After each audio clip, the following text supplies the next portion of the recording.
5, 4, 3, 2, 1।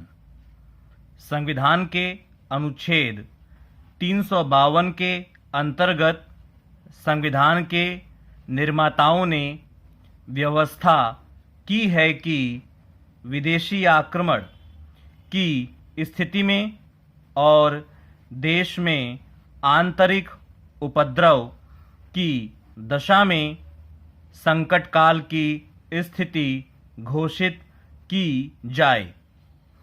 उस अनुच्छेद में यह भी कहा गया है कि यह संकट काल की स्थिति 2 महीने तक रहेगी यदि संसद उसको बढ़ाने का निर्णय न करे।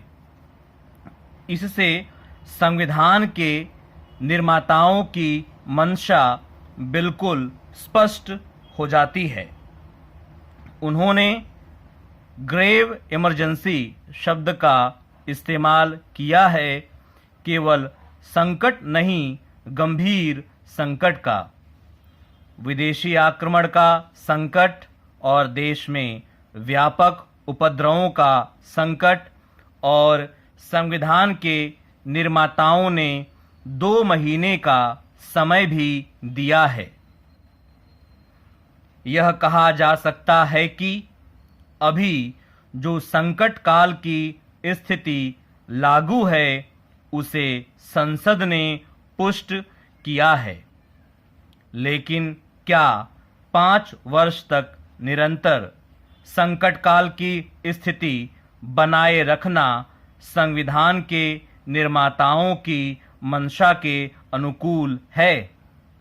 इससे कोई इनकार नहीं कर सकता कि देश के सामने संकट है, लेकिन हमें संकटों के साथ जीवित रहना सीखना होगा।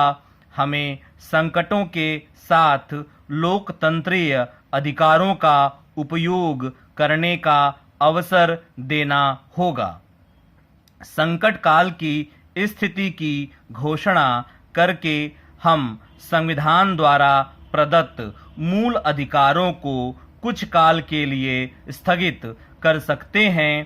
कानून के सामने नागरिकों की बराबरी नहीं रहती, संपत्ति के अधिकार भी सीमित कर दिए जाते हैं, व्यक्तिगत स्वाधीनता संकुचित की जाती है और बिना कारण बताए किसी नागरिक को नजरबंद कर उसे किसी बोर्ड के सामने पेश करना, वह भी संकट काल की स्थिति में चल नहीं पाता। जब चीन ने आक्रमण किया तब संकट काल की स्थिति की घोषणा की गई। सभी विरोधी दलों ने, सारे देश ने उसका समर्थन किया। लेकिन आज विरोध क्यों हो रहा है? गृह मंत्री महोदय को इस पर गंभीरता से विचार करना चाहिए। इसका एक ही कारण है कि देश के सामने संकट तो है, लेकिन संकट की अनुभूति नहीं है। खतरे तो हैं, लेकिन खतरों की प्रतीति नहीं है।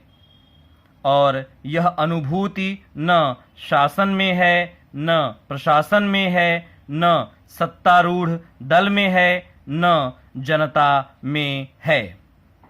अब यदि संकट है लेकिन संकट की अनुभूति नहीं है, तो फिर कानून से संकट की स्थिति बनाए रखने का क्या लाभ होगा?